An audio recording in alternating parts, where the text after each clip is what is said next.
Hello, I'm Steph from iDriver Classic, and goodness me, finally the sun is shining and we are taking out one of the most beautiful cars that Triumph ever made. It's the Triumph TR2. This spanned so many sports cars and an entirely wonderful lineage for Triumph, and so for me this is definitely one of my favourite Triumphs and one that I'm especially excited to show you today. Now in today's video, if you've never watched one of these before, we're going to have a look around the outside, we'll look under the bonnet, inside the boot, look at how the inside is all laid out, I'll walk you through the controls, and then we go out for a small drive. We're going for a drive just around the Beaulieu grounds today, however you should still be able to get a real sense of what that engine is like. This is not only a car but a work of art, and I am so enamoured with it. And it's not just me that loves it, because this won Car of the Show at the NEC Classic Motor Show 2024, and blimey, has it got a story to it. So when we walk round, I'll tell you how and why it was restored as well, because the story about that is just as good as the story of the car itself. So buckle up, because we're about to discover the Triumph TR2. The TR2 is such an important part of the Triumph legacy. After all, it's the TR line of sports cars which won Triumph over for so many buyers. In fact, when this came to market in 1953, it began the TR legacy, which ran until the final TR7 rolled off the production line in the early 1980s. But Steph, I hear you cry, what about the TR1? Where's that? Well look, the reason that we were never graced with the TR1 is because the Triumph team simply weren't satisfied with the prototype, or should I say the engineers that tested it weren't, because the prototype, called the 20TS, came to the drawing board because the company's boss, Sir John Black, realised, well, there was a few things going on. First of all, he realised that the Triumph Roadster just wasn't cutting the mustard anymore. A cursory glance around the market told him that Triumph needed to produce something far more modern to compete in the UK and the very important overseas market. Now, just slight tangent, if you know anything about what happened after the Second World War in the UK, you'll know that there was a government policy called export or die, and as part of that, companies had to export essentially the vast majority of the cars that they made, and with that we saw overseas markets grow enormously, especially in the USA, so that was really important to Triumph. Now, it would be remiss of me to not also mention something else that's really important at this point in history. The company did try and buy out Morgan, but listen, that didn't go through, and so therefore this pressing need to replace the Roadster and the prototype all gained significant importance, because they're coming up against companies like Jaguar and MG. Now, as many of you will know, Triumph wasn't a standalone brand at this point, and in fact it was part of the Standard Triumph family.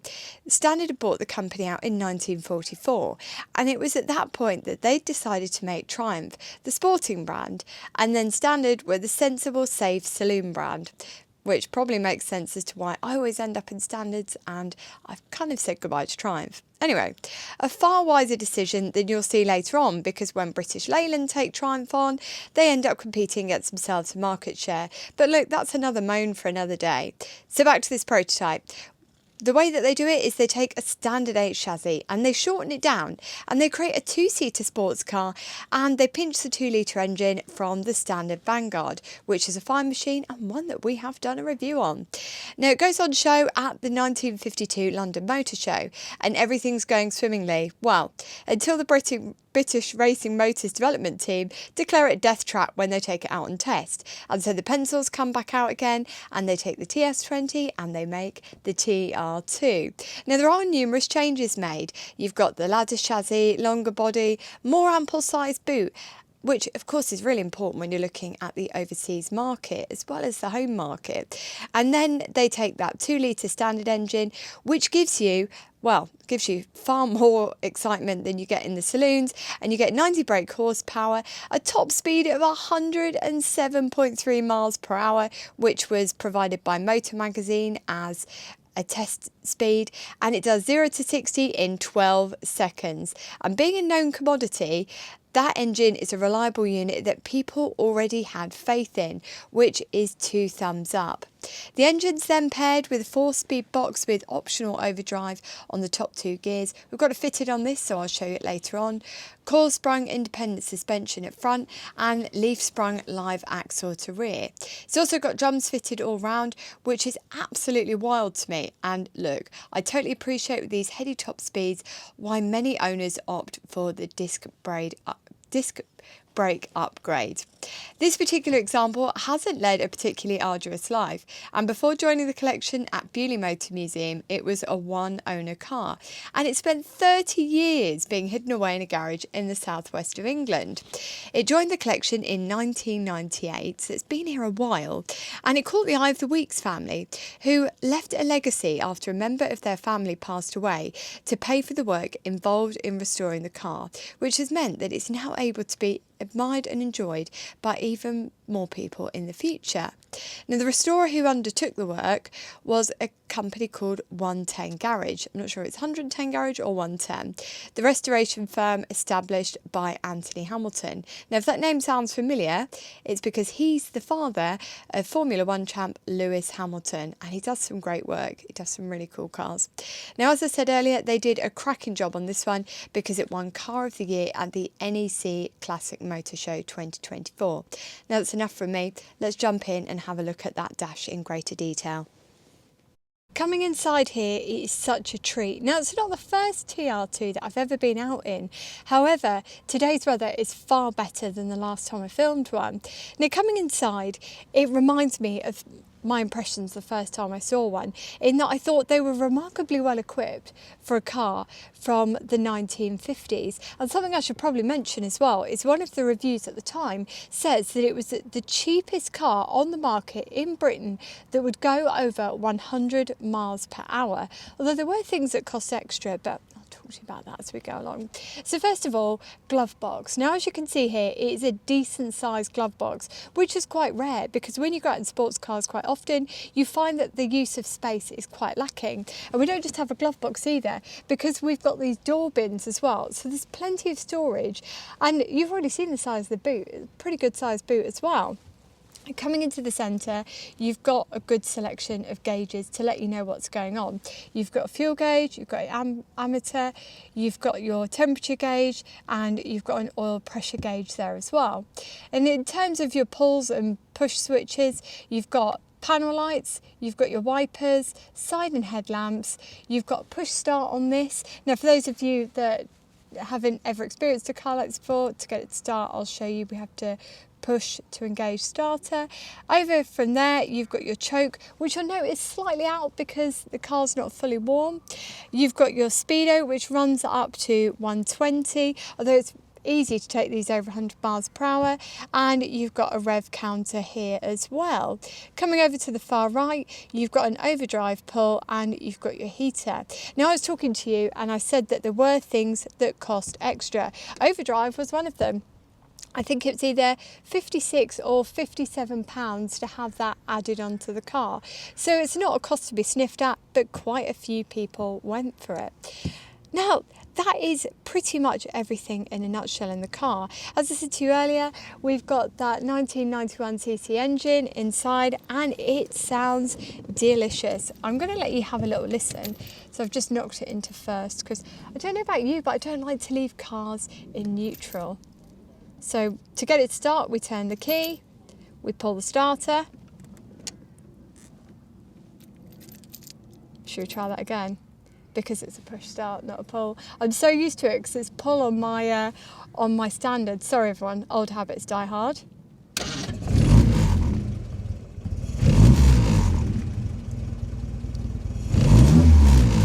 It sounds so good. Right, let's go on an adventure. You can have another gratuitous startup, but this time I'll actually push it, not pull it. Even though I definitely just went to pull it again. Ah, how could you ask for anything better?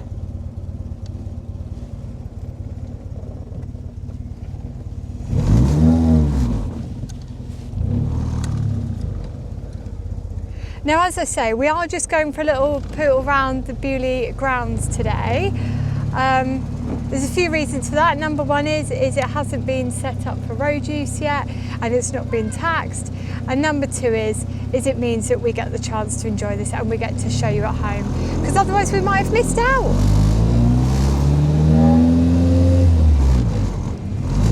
Now, it is very short shift on this box, so I will mention that. And it can feel quite notchy if you're not really used to it, but it's all right.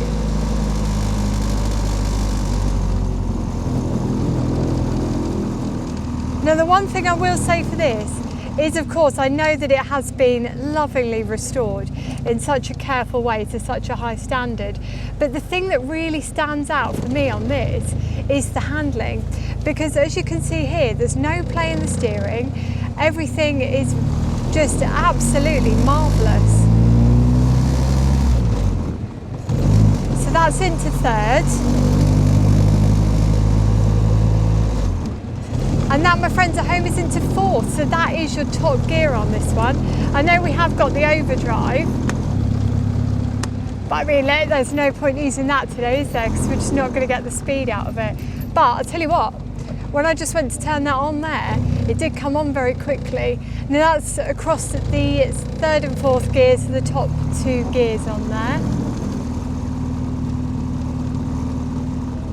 I forgot to tell you, if you keep watching me switch this little silver switch, if you've not seen one of these before, and I know they've been on quite a few vehicles we've tested, that is your indicator switch. No, they're very quiet. See what I mean? Look how good the handling is. For a 50s vehicle, it is bang on the money. Really nice. Just going to get this little pickup go past us.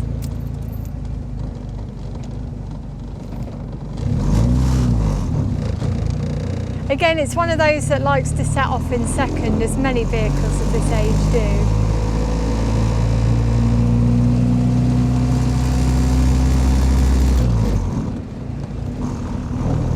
Now, if you look at reviews of these at the time, people are incredibly complimentary about them.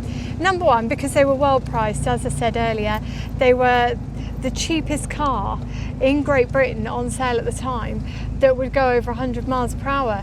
But also the quality on it is smashing. Now, I know a lot of people will say, oh, you know, I want a bit more, and I'm surprised that they've used vinide instead of leather. But it's little touches like that that keep the cost down, but don't take away from the driving experience. You still have an incredible drive in this. I would love to take this out further, because it's one of those cars that, even though it is a sports car, it still feels incredibly roomy inside. Some things you get in and they feel so tinny and so fragile, and you think, I wouldn't want to take that out. But this is just glorious. Imagine driving this through the New Forest and the sun shining and everything around you just beautiful and in bloom. Oh, it would be like what I imagine heaven would feel like. This is just so lovely. I mean, obviously I'm a little bit worried that I'm going to clip somebody here, because people just walk out on the road, but it should be all right.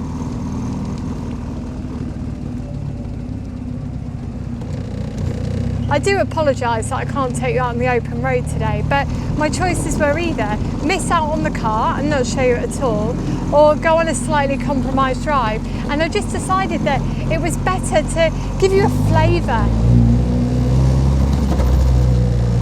than not give you anything at all. It is lovely. Now look at these. I'm going to tell you a little secret. I don't know if you can see, look. We'll try and slow down and I'll show you a little surprise from behind the scenes at Beaulieu. So you see all these? They're building a new feature at Beaulieu, and essentially the feature is all about cars that people have owned.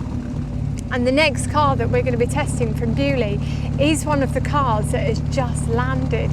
So we're going to be jumping out of this straight into a Mark 1 Mondeo. And the idea is to bring in more modern classics and cars that appeal to a younger generation, to try and unite people in their love of cars And I think that is a brilliant direction for the museum to do, because I've often moaned about other museums that just stagnate and don't move forwards, and yet Beaulieu are pushing the boundaries of what some people consider a classic, and I think that's brave. Museums aren't just about curating all the dusty old stuff, it's about bringing in some of the modern history as well. So I love the fact that they're doing that. I think it's great. Now I'm just cruising round. I'm probably going to have to take this car back so it doesn't have that much fuel in, but I really wish I didn't have to, because the steering is, yeah, it's not the lightest steering in the world, but I tell you what, it's not horrendous, and the handling is impeccable for the era, and the sound of that engine, and the seats are comfortable.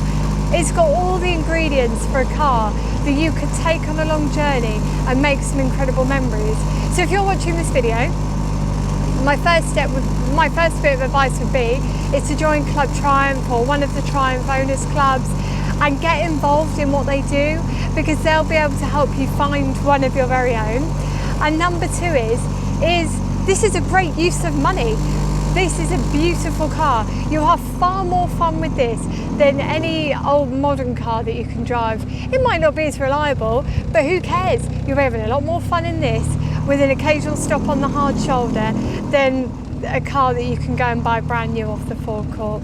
Now it's time for me to park this up, grab the keys to the Mondeo and step into a totally different experience. But for you at home, until we meet again, take care and drive safely.